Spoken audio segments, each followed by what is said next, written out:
State of the Nation.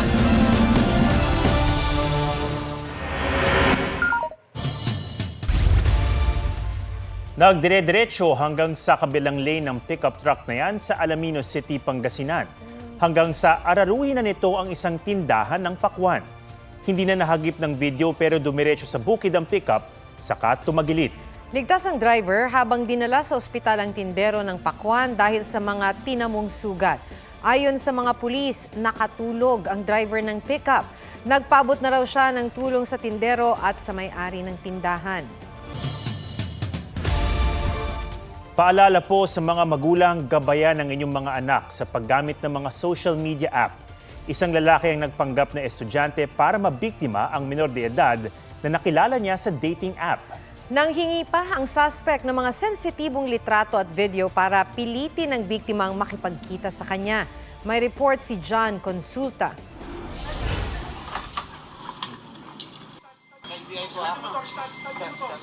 Nagulat ang lalaking yan na may kasamang taga-NBI ang katatagpuin niyang babae. Ayon sa NBI, nagkakilala sa dating app ang 17 anyos na babae at ang lalaking nagpanggap na estudyante. Pero 37 anyos na pala. Nang makuha ang loob ng dalaga, hiningan daw ng suspect ang biktima ng mga sensitibong picture at video. Ikayat siya na magpadala ng nude photos and videos at nag-offer pa ng 100 pesos, 500 pesos per photo and video. Ang victim naman natin sa inaakala na boyfriend na nga niya itong kachat niya, nagpapadala naman. Ang mga ito ang ginamit niyang panakot kalaunan para pilitin ang biktima na lumuwas pa Maynila. Sinasabi nito, pumunta ka rito at magsama tayo. Mag-check-in tayo. May kasama ng pananakot. Ikakalat sa social media nitong lalaki at padadala sa school niya, sa family niya. Yung bata naman ay natakot. Gusto ko rin sana siyang talagang lumabas ng Maynila. Humingi ako ng tawad sa nagawa ko na hindi ko sinabi na totoo na meron din akong asawa. Nakaharap sa patong-patong na kaso ang suspect na aminado sa krimen. Sasampa natin siya ng kasong Anti-Photo and Video Voyeurism Act in relation to Republic Act 10175 dahil gumamit siya ng sa cyber dito at isa pa consented abduction in relation to RA 7610. Minor itong biniktima niya at gumamit siya ng gadget, so we're looking at 12 years pataas. Kababuyan niya. Pakulong ko talaga siya, sir. John Consulta, nagbabalita para sa GMA Integrated News. 4 na miyembro ng Senate Committee on Women and Children ang pumirma sa manifesto para bawiin ang pagpapaaresto kay Pastor Apollo Kibuloy. Yan ay sina Senador Robin Padilla, Amy Marcos, Cynthia Villar at Bongo. 4 na pirma na lang ang kulang para mabaliktad ang desisyon ni Senate Committee Chair Risa Ontiveros na i-cite in contempt at ipaaresto si Kibuloy. Wala pang pahayag tungkol dito si Ontiveros. Nauna nang pumirma si Senador J.V. Ejercito pero binawi niya ito matapos daw i-review ng maigi ang pahayag ng mga testigo sa pagdinig ng Senado.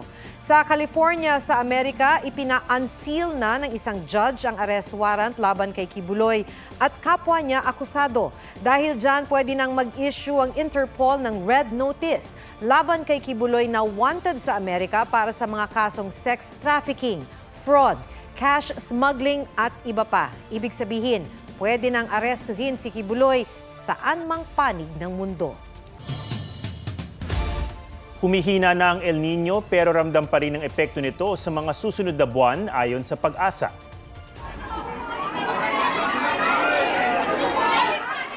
Sa Abra Sports Complex, nahilo at nahimatay ang ilang pumila para sa ayuda dahil sa sobrang init at siksikan. Ngayong araw, 43 degrees Celsius ang heat index sa Cotabato City, 42 degrees Celsius naman sa Pili, Camarines Sur. Bukas inaasahang papalo sa 40 degrees Celsius pataas ang damang init sa ilang lugar. Kahit may El Nino pa, naglunsad na rin ng La Nina Watch ang Pag-asa dahil posibleng maranasan yan sa mga susunod na 6 na buwan.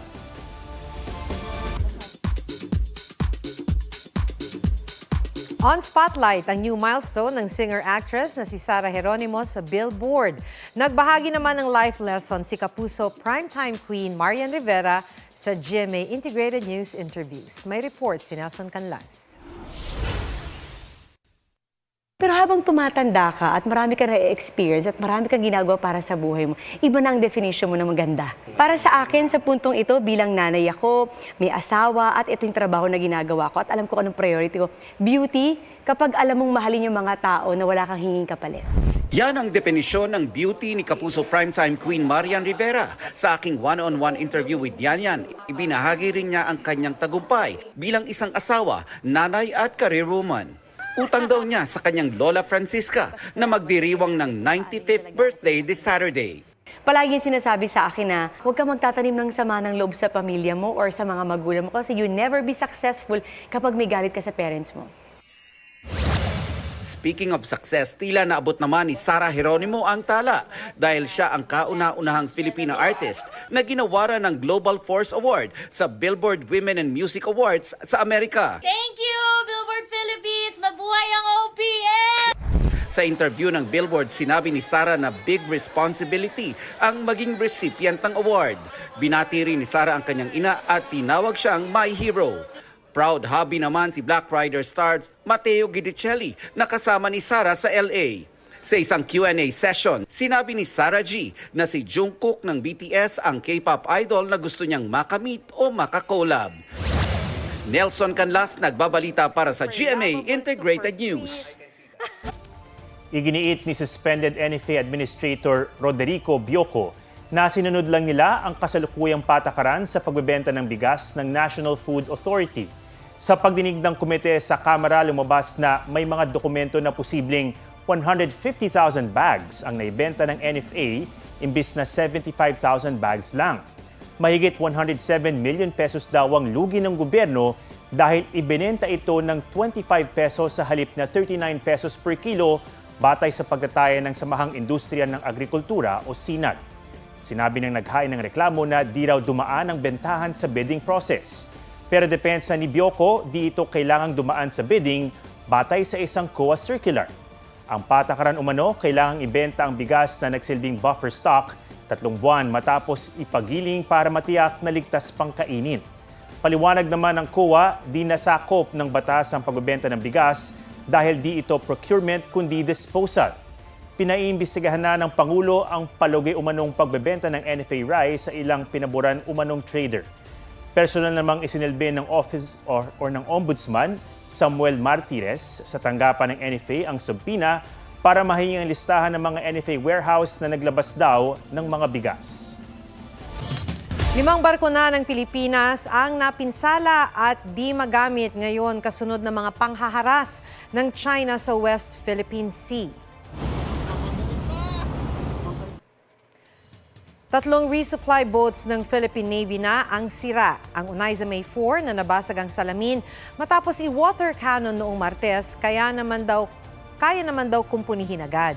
Under repair ang Onaiza May 2 na nakabanggaan ng barko ng China noong Oktubre.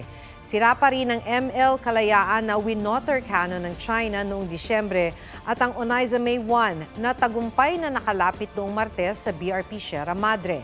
Handa naman daw magbigay ng iba pang assets ang Navy.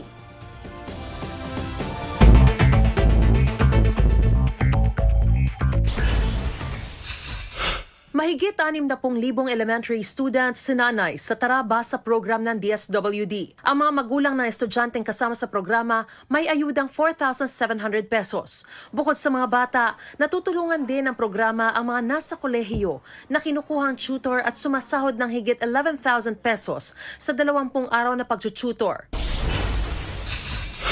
20 gamot sa cancer, hypertension at mental illness exempted na rin sa value-added tax. Nauna nang inalisan ng VAT ang 21 gamot noong Enero. Pinoy arestado matapos maglagay ng hidden camera sa loob ng cruise ship sa Florida, USA. Isang menor de edad ang nakapansin sa nakatagong kamera sa ilalim ng lababo ng kanilang palikuran. Inamin ng suspect ang krimen. Nakakulong siya sa Broward County Jail at nahaharap sa patong-patong na kaso.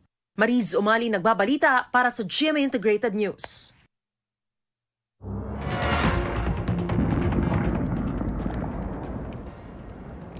Bumulusok mula sa bundok na yan sa France ang malalaking tipak ng yelo at niebe. Naroon sa French Alps ang 6 na skiers nang mangyari ang avalanche.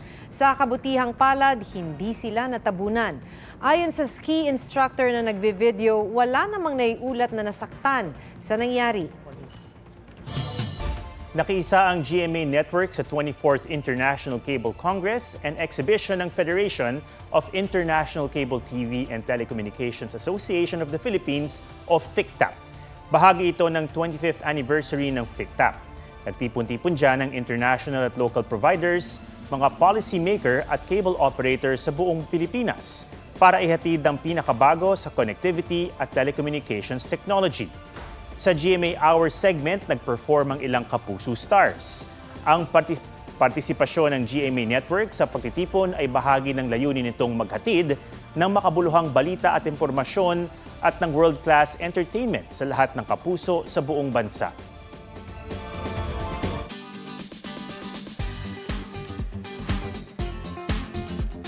Sa sobrang pagmamahal sa paggaganchilyo, isang bride ang dinala ito hanggang altar. Dahil pati gown at accessories ng mga abay, siya lahat ang kumarir. Pusuan na yan sa report ni Oscar Oida.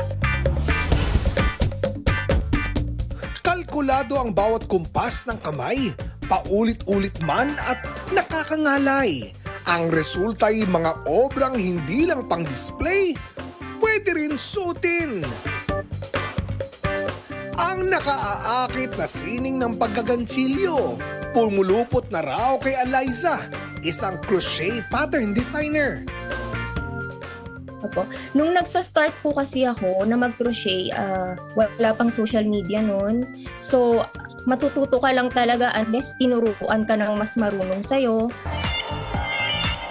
Kung tingin ng ilan, ito'y pang matandang libangan. Ang hilig ni Eliza, ginawa na rin niyang kabuhayan. Pag basic design po is, inaabot po ako ng 3 hours, straight po yun, 3 oras. Tapos na siya pag simple. Pero pag mga dress, inaabot ako ng 7 to 14 hours.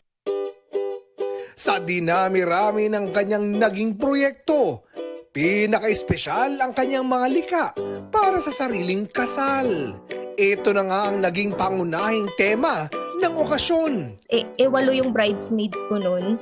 Nag-start ako ng June na gumawa ng mga dress ng bridesmaid ko. Natapos ko lahat, na kompleto ko lahat ng July. Na bakit hindi ko ituloy-tuloy na lang na full crochet talaga yung kasal ko. Yung decoration ng venue, crochet din, mga mandala.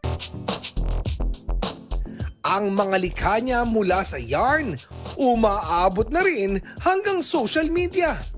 Ito rin ang nagsilbing lubid, papalapit sa mga kagaya niya ng hilig.